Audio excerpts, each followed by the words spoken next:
Hello everyone, आपका फिर से स्वागत है मेरे इस चैनल फैक्टोट्रेसी में। और आज हम क्लाइमेटोलॉजी के नेक्स्ट टॉपिक पर बातें करेंगे, प्लैनेटरी विंड्स पर बातें करेंगे, ग्रहीय पवनें। जो कि ये टॉपिक जो है पिछले वीडियो में हमने जिस टॉपिक पर बात की थी एटमॉस्फेरिक प्रेशर पर, उससे बहुत गहरे रूप से रिलेटेड है। क्योंकि कुछ कॉन्सेप्ट्स हैं ज्योग्राफी में जो सारे इंटर रिलेटेड हैं, सभी एक दूसरे से बहुत गहरे जुड़े हुए हैं और इस को रिलेशन को हमें हमेशा याद रखना चाहिए। जैसे कि हम क्लाइमेटोलॉजी में एक एक टॉपिक को लेकर के चल रहे हैं, तो सबसे पहले हमने जैसे जैसे बात की थी, एक बार रिमाइंड करा दूं मैं, जिनको आपस में जोड़ करके और आगे हमें देखने की जरूरत है तो ज्यादा अच्छे से समझ में आएगा। जैसे सबसे पहले हमने इंसोलेशन पर बात की थी। इंसोलेशन यानी सूर्यतप का असमान वितरण है पृथ्वी की सतह पर, हमने देखा था। इसका परिणाम क्या है? टेम्परेचर, तापमान का असमान वितरण है पृथ्वी की सतह पर। इसका परिणाम क्या है कि एटमॉस्फेरिक प्रेशर का असमान वितरण है पृथ्वी की सतह पर। फिर इसका परिणाम क्या है? विंड्स यानी पवने। तो जो ये सारे कॉन्सेप्ट्स हैं एक दूसरे के कारण और परिणाम है। इंसोलेशन है, जैसा कि हम जानते हैं, पृथ्वी की सतह पर सूर्यतप जो सूर्य की ऊर्जा हमें प्राप्त होती है वो असमान वितरण है उसका। इसके परिणाम स्वरूप पृथ्वी की सतह पर तापमान का असमान वितरण है और इसके फलस्वरूप जो वायुमंडलीय दाब है उसका असमान वितरण है, क्योंकि तापमान और वायुमंडलीय दाब आपस में जुड़े हुए हैं। जहां पर एक मोटा नियम है, जहां पर तापमान अधिक होता है वहां जो एटमॉस्फेरिक प्रेशर है वहां पर कम होता है, और जहां पर तापमान कम होता है वहां पर वायुदाब अधिक होता है। तो ये एक मोटा नियम है। तो जहां असमान वितरण है तापमान का पृथ्वी की सतह पर, तो इसीलिए जो वायुमंडलीय दाब है उसका भी जो है असमान वितरण है। और जहां पर असमान वितरण होगा वायु दाब का, तो पवनों की उत्पत्ति वहीं पर होती है। एक हाई प्रेशर एरिया है और एक लो प्रेशर एरिया है, तो हाई प्रेशर से लो प्रेशर की ओर पवनों का संचरण जो है आरंभ हो जाता है। यही अंतर है एयर और विंड्स में, यानी कि वायु और पवनों में। वायु में या एयर में कोई गति नहीं होती है, जैसे ही उसमें गति होती है वो उन्हें विंड्स कहते हैं या पवने कहते हैं। और इस गति का कारण होना चाहिए क्या? असमान वायुमंडलीय दबाव। तो ये सारे कॉन्सेप्ट जो है आपस में जुड़े हुए हैं, ये हमें याद रखना है तो आसानी होगी समझने में। और एक और तथ्य है इंपॉर्टेंट कि ये सारे जो असमान वितरण है इनका अक्षांशीय वितरण है पृथ्वी की सतह पर। अक्षांशीय वितरण इस तरह से है कि पृथ्वी जो है, पृथ्वी पर अलग अलग जो अक्षांश हैं, तो अक्षांश के अनुसार इनका वितरण है। जहां पर जिस निम्न अक्षांश है, उच्च अक्षांश है, उसके अनुसार इनमें परिवर्तन होता है। तो आगे बढ़ते हैं कि ग्रहीय पवने जो है किनको कहा जाता है। प्राथमिक या ग्रहीय पवने उच्च वायुदाब से निम्न वायुदाब की ओर वर्ष भर प्रवाहित होती हैं। तो इनकी एक विशेषता ये है कि ये वर्ष भर प्रवाहित होती हैं। दूसरी विशेषता क्या है कि इनकी दिशा प्रायः एक समान होती है, इनकी दिशा में परिवर्तन नहीं होता है। और लेकिन इनके क्षेत्र में परिवर्तन होता है, इनके प्रवाह क्षेत्र में परिवर्तन होता है, एक ही कारण से, जब मौसमी स्थानांतरण होता है। मौसम के अनुसार जैसे जैसे ऋतु परिवर्तन होता है, तो मौसम के अनुसार इनके प्रवाह क्षेत्र में थोड़ा थोड़ा स्थानांतरण होता है, जो कि हम आगे देखेंगे। और इनका वितरण संपूर्ण ग्लोब पर, महाद्वीपों और महासागरों पर होता है, जिसके कारण ग्रहीय पवने कहते हैं। तो इनके 3 कारण हैं, क्योंकि इनकी ये पूरे वर्ष भर प्रवाहित होती है, उसमें परिवर्तन नहीं होता है। इनकी दिशा प्राय एक समान होती है और ये संपूर्ण ग्लोब पर प्रवाहित होती है, महाद्वीप हो या महासागर हो। तो वर्ष भर निरंतर एक ही दिशा में प्रवाहित होने वाली पवनों को ग्रहीय पवने कहते हैं। अब इस डायग्राम पर देखते हैं कि कौन कौन सी ग्रहीय पवने हैं। तो ग्रहीय पवनों को जब भी हम दिखाएंगे तो वायु दाब कटिबंधों को भी दिखाना हमें पड़ेगा। तो इसमें जो है दोनों दिखाया गया है। ये वायुदाब कटिबंध है, ये भूमध्य रेखीय निम्न दाब कटिबंध है। उसके बाद जिसको हम डोलड्रम्स भी कहते हैं, हम ये सब देख चुके हैं पिछले वीडियो में। और उपोष्ण उच्च वायुदाब कटिबंध है उत्तरी गोलार्ध में और दक्षिणी गोलार्ध में। उसके बाद उप ध्रुवीय निम्न वायुदाब कटिबंध है उत्तरी गोलार्ध में और दक्षिणी गोलार्ध में। और उसके बाद ध्रुवीय उच्च वायुदाब कटिबंध है उत्तरी गोलार्ध में और दक्षिणी गोलार्ध में। तो ये सिंगल है, जो भूमध्य रेखीय निम्न वायुदाब कटिबंध है, ये सिंगल है। बाकी सब जो है वो उत्तरी और दक्षिणी गोलार्ध में दोनों में पाए जाते हैं। तो इस तरह से, और ये अल्टरनेट है, ये देख सकते हैं हम, एक निम्न वायुदाब है तो यहाँ उच्च वायुदाब है, फिर यहाँ निम्न वायुदाब है, यहाँ पर उच्च वायुदाब है। तो इस तरह से अल्टरनेट पेटियां हैं उच्च वायुदाब और निम्न वायुदाब की। और इनमें ये जो वायुदाब कटिबंध है, इनकी उत्पत्ति के भी दो कारण हैं। एक कारण है, पहला कारण है टेम्परेचर यानी तापमान, और दूसरा कारण जो है वो डायनामिक है, जो कि पवनों की गति से जुड़ा हुआ है। तो टेम्परेचर के कारण कौन कौन से वायुदाब कटिबंधों की उत्पत्ति होती है? एक तो भूमध्य रेखीय वायुदाब कटिबंध की उत्पत्ति होती है, जो कि हम जानते हैं यहाँ पर सबसे ज्यादा सूर्यातप की प्राप्ति होती है, यहाँ पर सबसे तापमान की अधिकता होती है, जिसके कारण हवाएं जो है गर्म होकर के ऊपर की ओर उठती हैं, और ऊपर की ओर उठती हैं तो यहाँ पर निम्न वायुदाब का निर्माण होता है। इसी तरह से ये तापमान के कारण है। और उसके बाद ये जो ध्रुवों पर जो उच्च वायुदाब कटिबंध है, इनका भी निर्माण जो है उसका कारण तापमान है। यहाँ पर इतना अधिक निम्न तापमान है कि यहाँ पर उच्च वायुदाब का निर्माण, तापमान कम होगा तो वायुदाब उच्च होगा, तापमान अधिक होगा तो वायुदाब निम्न होगा। तो ये दोनों जो है ये अपोजिट है, ये तापमान के कारण है भूमध्य इक्वेटर पर और ध्रुवों पर। और ये जो बीच के जो दोनों वायुदाब कटिबंध है, एक उच्च वायुदाब कटिबंध है और एक निम्न वायुदाब कटिबंध है, इन दोनों की उत्पत्ति का कारण जो है वो गतिक है, डायनामिक है, जो कि हम आगे पवनों का संचरण जब हम देखेंगे तो ये समझ में आ जाएगा। और पवनों का प्रवाह हमेशा उच्च वायुदाब से निम्न वायुदाब की ओर होता है, इसलिए यहाँ पर ये व्यापारिक पवनें पाई जाती हैं, जिनको ट्रेड विंड्स कहते हैं। उत्तरी गोलार्ध में इन्हें नॉर्थ ईस्ट ट्रेड विंड्स कहते हैं, नॉर्थ ईस्ट ट्रेड्स, उत्तर पूर्वी व्यापारिक पवनें। और पवनों का नामकरण हमेशा जिस दिशा से उनकी उत्पत्ति हो रही है, जिस दिशा से वो ओरिजिनेट हो रही हैं, उसके आधार पर उनका नामकरण किया जाता है। तो ये क्योंकि उत्तर पूर्वी दिशा से आ रही हैं, तो इसलिए इनका नामकरण जो है वो नॉर्थ ईस्ट ट्रेड्स किया जाता है, और ये साउथ ईस्ट ट्रेड्स हैं दक्षिणी गोलार्ध में। तो ये दोनों व्यापारिक पवनें हैं। और इनका अभिसरण जो है, जहां पर इनका अभिसरण होता है, जहां पर ये दोनों व्यापारिक पवनें मिलती हैं, इस क्षेत्र को कहा जाता है ITCZ यानी inter tropical convergence zone. Inter tropical क्योंकि ये उष्ण कटिबंधीय क्षेत्र है, और कन्वर्जेंस है, यहाँ पर अभिसरण हो रहा है, तो अभिसरण का क्षेत्र है, इसलिए इसको अंतर उष्ण अभिसरण क्षेत्र कहा जाता है। तो ये व्यापारिक पवनों का अभिसरण क्षेत्र है, दोनों तरफ से व्यापारिक पवनें आ रही हैं, उत्तर पूर्वी और दक्षिण पूर्वी।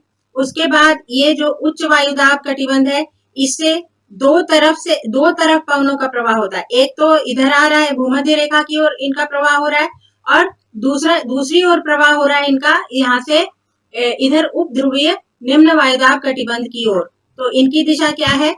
इनकी दिशा है इधर दक्षिण पश्चिम से उत्तर पूर्व उत्तरी गोलार्ध में, और उत्तर पश्चिम से दक्षिण पूर्व दक्षिणी गोलार्ध में। तो इनको क्या बोलते हैं? क्योंकि पश्चिम से इनका प्रवाह हो रहा है, पश्चिम से हो रहा है, तो इन्हें पछुआ पवनें कहते हैं, वेस्टर्लीज कहते हैं।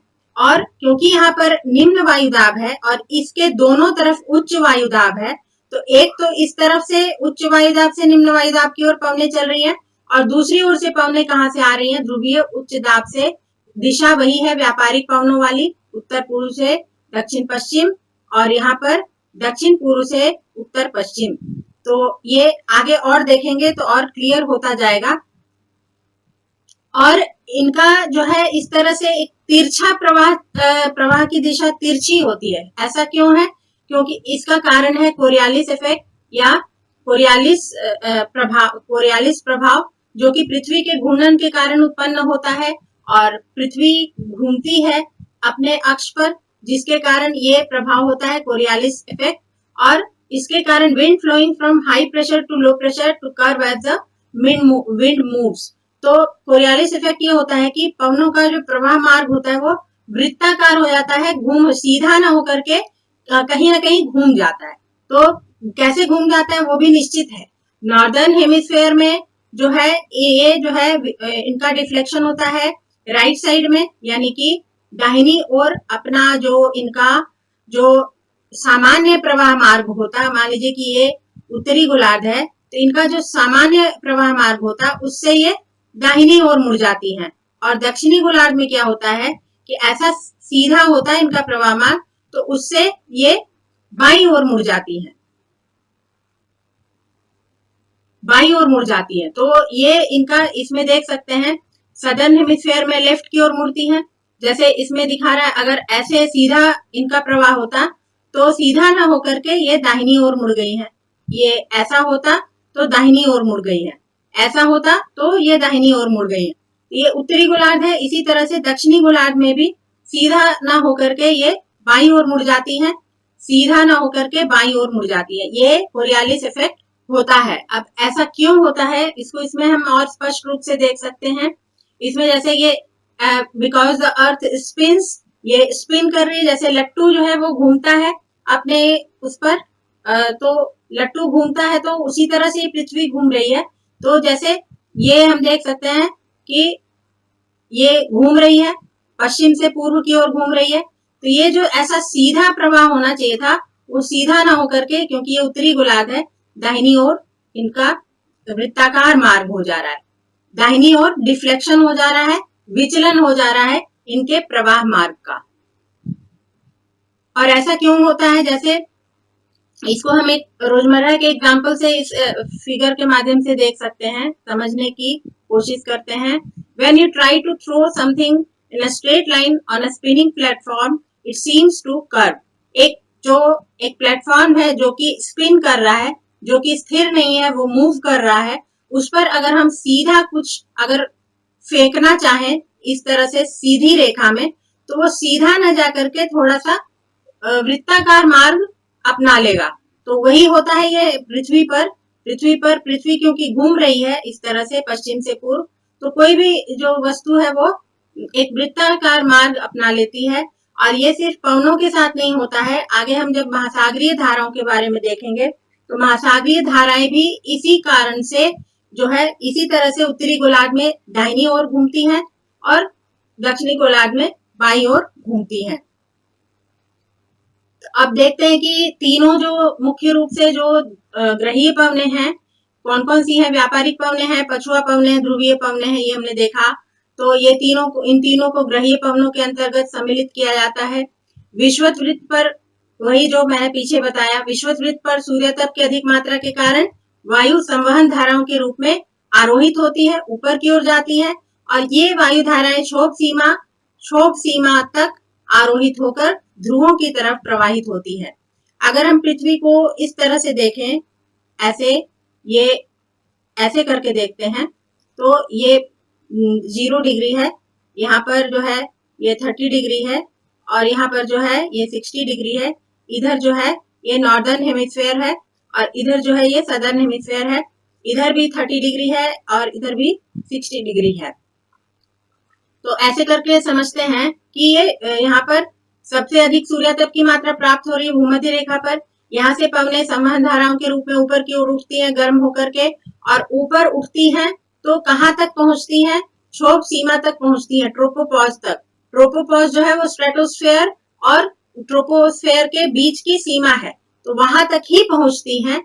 और वहां तक पहुंचने के बाद जो है क्या होता है, इनका एक हिस्सा जो है इधर की ओर मुड़ जाता है, एक हिस्सा जो है इधर की ओर मुड़ जाता है। और ऐसा क्यों होता है, क्योंकि ऊपर उठती हुई पवनें इनका तापमान कम होता जाता है। जैसा कि हम पहले देख चुके हैं, जैसे जैसे हम ऊपर की ओर जाते हैं तो तापमान कम होता जाता है। तापमान कम होने के कारण वायु ये ठंडी हो जाती है और अनुकूल तापमान मिलने पर इनमें संघनन होता है और वर्षा होती है। भूमध्य रेखा पर लगभग प्रतिदिन वर्षा होती है और वर्षा होकर के वायु जो है हल्की हो जाती है और ठंडी है क्योंकि तो भारी है, तो भारी होके इसके ऊपर नहीं जाती है और कुछ हिस्सा इनका इधर मुड़ जाता है, कुछ हिस्सा इधर मुड़ जाता है और ये अल्टीमेटली ये कहाँ पर इनका ये अवतलन होता है, मतलब नीचे की ओर आती है। ये डिसेंडिंग विंड्स बन जाती हैं, नीचे की ओर आती हैं लगभग 30 डिग्री अक्षांश के आसपास। 30 डिग्री अक्षांश के आसपास जो है इनका अवतलन होता है, नीचे की ओर आती हैं और इस अक्षांश रेखा पर इस तरह से लगातार इस तरह से इनका प्रवाह होता है। तो यहाँ पर उच्च दाब की स्थिति बन जाती है, जो कि हॉर्स लैटिट्यूड्स जो हमने पीछे डायग्राम में देखा, यहाँ पर उपोष्ण उच्च दाब की कटिबंध बनता है। यहाँ निम्न वायुदाब कटिबंध है और इधर दोनों तरफ जो है उच्च वायुदाब कटिबंध है, क्योंकि ये उच्च वायुदाब कटिबंध पवनों के नीचे की ओर अवतलन के कारण बन रहा है, मूवमेंट के कारण बन रहा है, इसलिए डायनेमिक प्रेशर बेल्ट है। डायनेमिक हाई प्रेशर बेल्ट जो है इसका कारण बनने का डायनेमिक है, गतिक है, पवनों की गति के कारण इस बेल्ट का निर्माण हो रहा है। तो क्या होता है कि पृथ्वी की घूर्णन गति के कारण लगभग 30 डिग्री उत्तर और दक्षिण अक्षांशों पर वायु एकत्रित होकर अवतलित हो जाती है और इस प्रकार उपोष्ण उच्च दाब का निर्माण हो जाता है, जो हमने यहाँ पर देखा। ये यहाँ पर उपोष्ण उच्च वायु दाब का निर्माण हो रहा है। और फिर यहाँ पर क्या होता है कि यहाँ पर उच्च वायुदाब बन गए, यहाँ निम्न वायुदाब है, बीच में दोनों तरफ उच्च वायुदाब है, तो यहाँ से पवनों का प्रवाह आरंभ हो जाता है। ये नॉर्थ ईस्ट ट्रेड्स हैं और ये साउथ ईस्ट ट्रेड्स हैं। जैसा कि हमने देखा, ये व्यापारिक पवनों का प्रवाह आरंभ हो जाता है।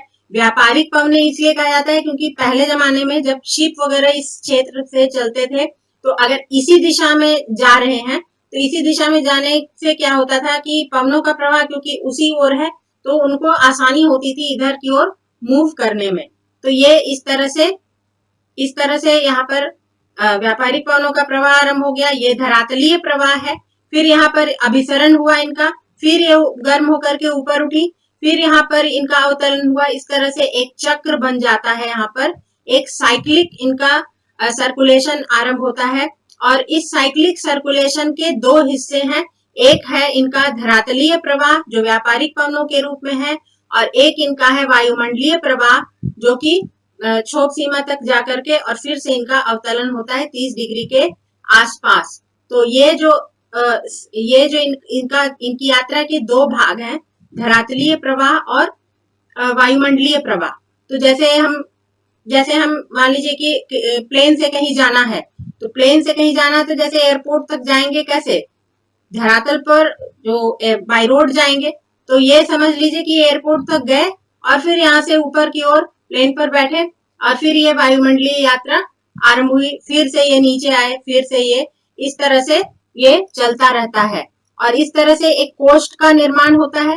कोस्ट का निर्माण होता है यानी कि सेल्स का निर्माण होता है। यहाँ पर जो ये सेल बनता है, ये इसको हेडली सेल कहते हैं। आगे देखेंगे अलग अलग अक्षांशीय क्षेत्रों में अलग अलग कोष्ठों का निर्माण हुआ है। यहाँ पर ये हेडली सेल बनती है दोनों ओर। तो इस तरह से उच्च वायुदाब जो पेटी है उसका निर्माण किस तरह से होता है वो हमने देखा। तो वायु के अवतलन से होता है। अब इसका प्रभाव क्या है, इसका एक साइड इफेक्ट समझ सकते हैं। इसका साइड इफेक्ट क्या है कि अगर हम देखें ध्यान से वर्ल्ड मैप पर, तो जितने भी मरुस्थल हैं ये 0 डिग्री है, और जितने भी मरुस्थल हैं वो यही 30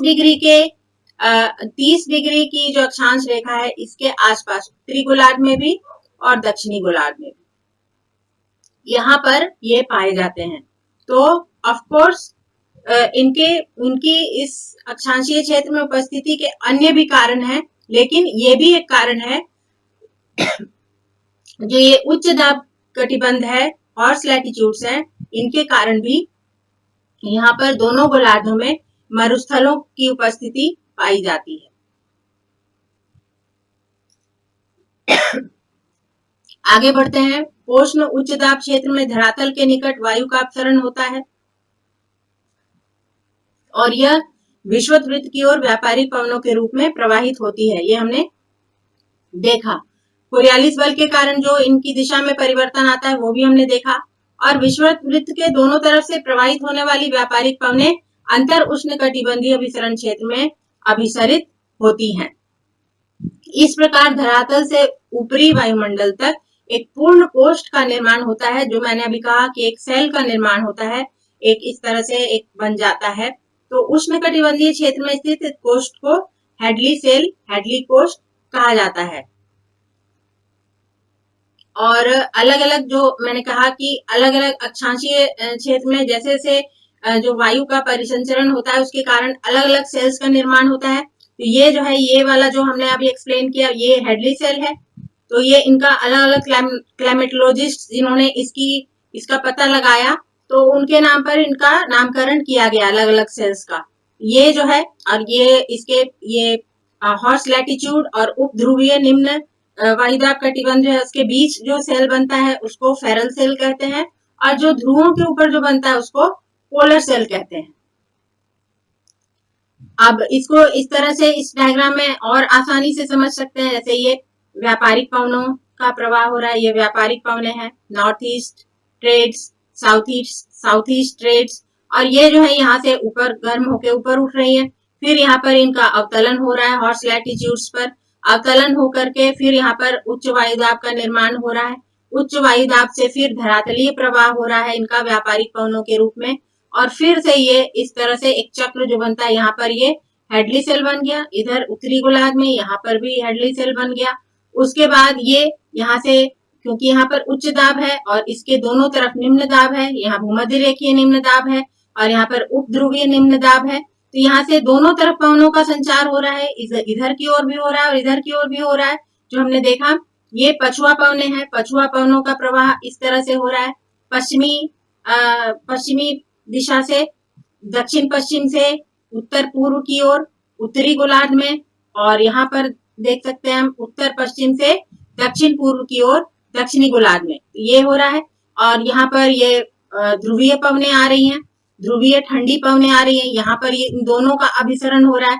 फिर यहाँ से पवने जो है ऊपर उठती हैं, तो यहाँ पर एक सेल का निर्माण हो रहा है जिसको फेरल सेल कहते हैं। अभी हमने देखा ये फेरल सेल है, और यहाँ पर ध्रुवों के पास जो है ये पोलर सेल है, यहाँ पर भी है और यहाँ पर भी है।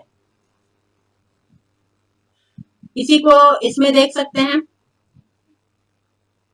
समझने में आसानी होती है मूवमेंट के साथ देखने से, इसलिए ये यहाँ पर पवनों का प्रवाह हो रहा है, यहाँ पवने ऊपर उठ रही हैं, यहाँ पर देखिए ये सेल बन रहा है, try cellular air circulation model इसको कहते हैं। सिंपल है, क्योंकि ये समझना है कि किसी भी वायु का जो प्रवाह हो रहा है उसके दो हिस्से हैं, एक धरातलीय प्रवाह है और एक वायुमंडलीय प्रवाह है।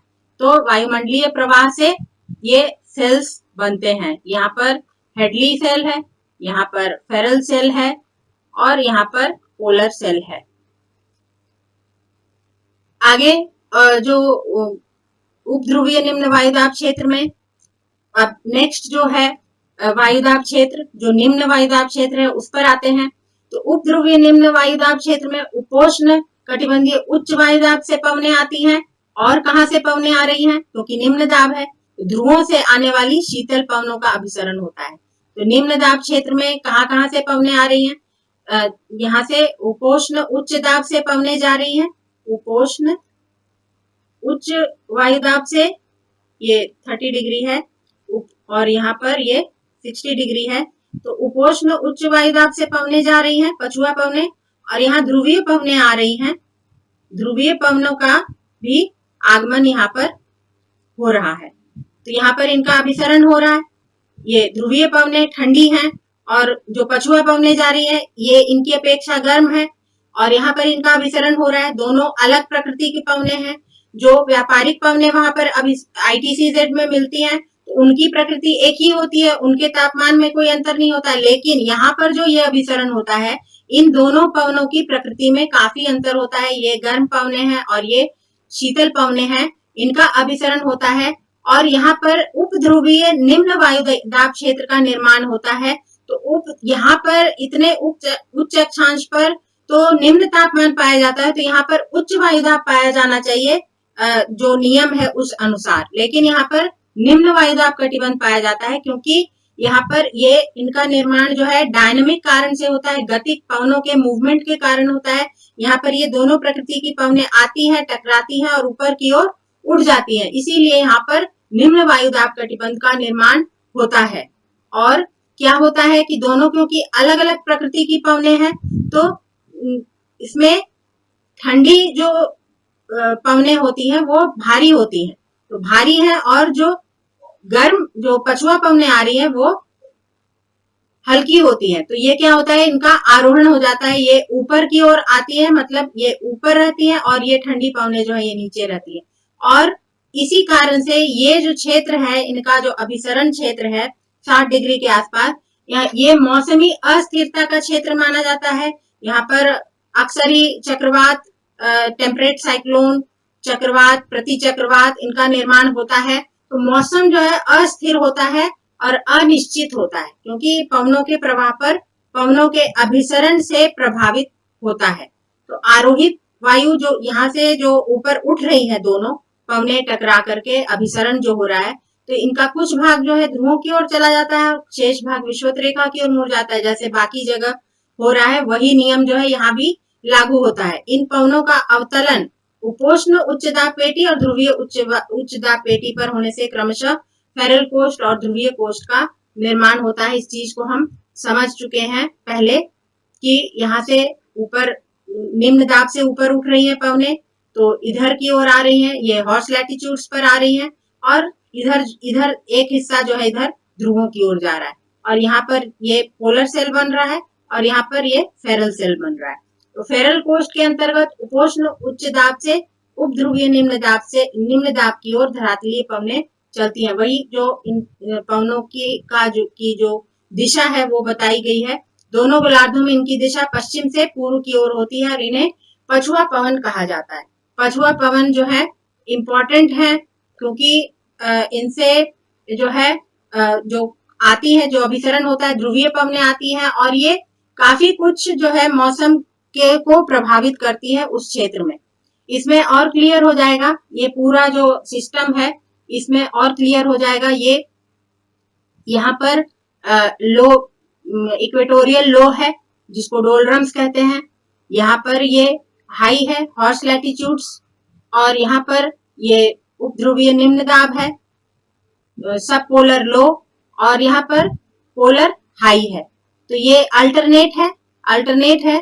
तो यहाँ से ये देख सकते हैं, ये ट्रेड विंड्स, व्यापारिक पवनों का प्रवाह हो रहा है, फिर ये ऊपर उठ करके जो है यहाँ पर जा रही है, जो देखा था हमने, यहाँ से ऊपर उठ करके यहाँ पर अवतलित हो रही है, फिर यहाँ से इधर की ओर प्रवाह हो रहा है, फिर ये पवनें यहाँ से पछुआ पवनों के रूप में इधर आ रही हैं, इधर से जो है ध्रुवीय पवनें आ रही हैं, यहाँ पर इनका अभिसरण हो रहा है, तो ये ऊपर की ओर उठ करके एक हिस्सा इनका इधर की ओर जा रहा है, एक हिस्सा जो है इधर की ओर आ रहा है। तो यहाँ पर क्या बन रहा है, फेरल सेल बन रहा है, यहाँ पर जो है पोलर सेल बन रहा है।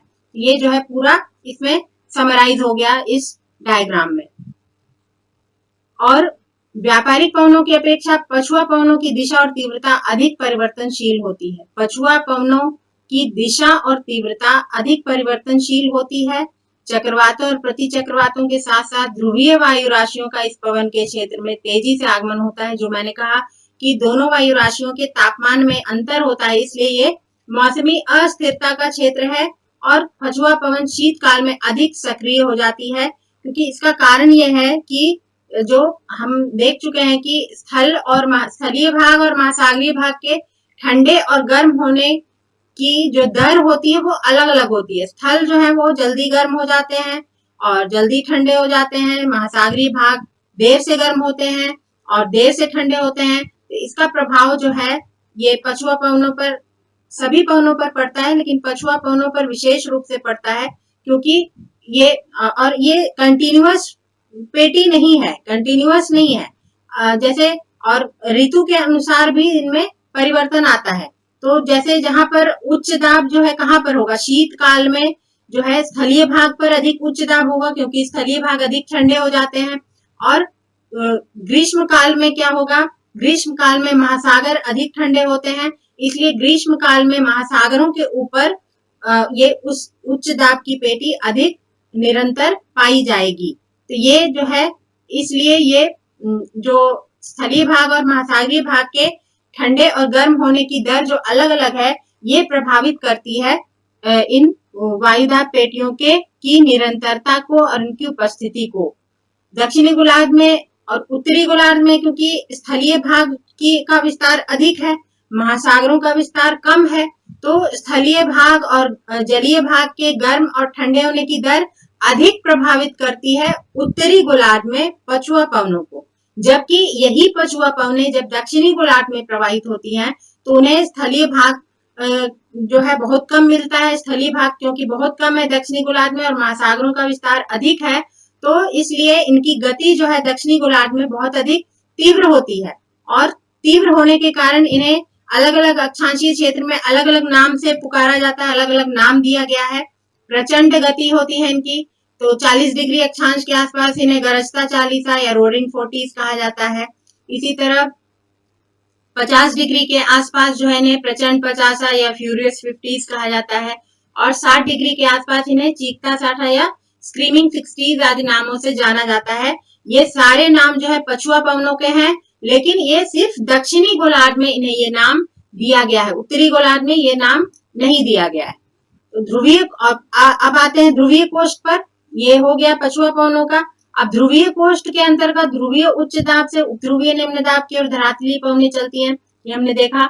और उत्तरी गोलार्ध में इनकी दिशा उत्तर पूर्व से दक्षिण पश्चिम और दक्षिणी गोलार्ध में दक्षिण पूर्व से उत्तर पश्चिम की होती है, मतलब ये इनकी दिशा बताई गई है और इन्हें नाम दिया गया है ध्रुवीय पूर्वा पवनें या पोलर ईस्टर्लीज।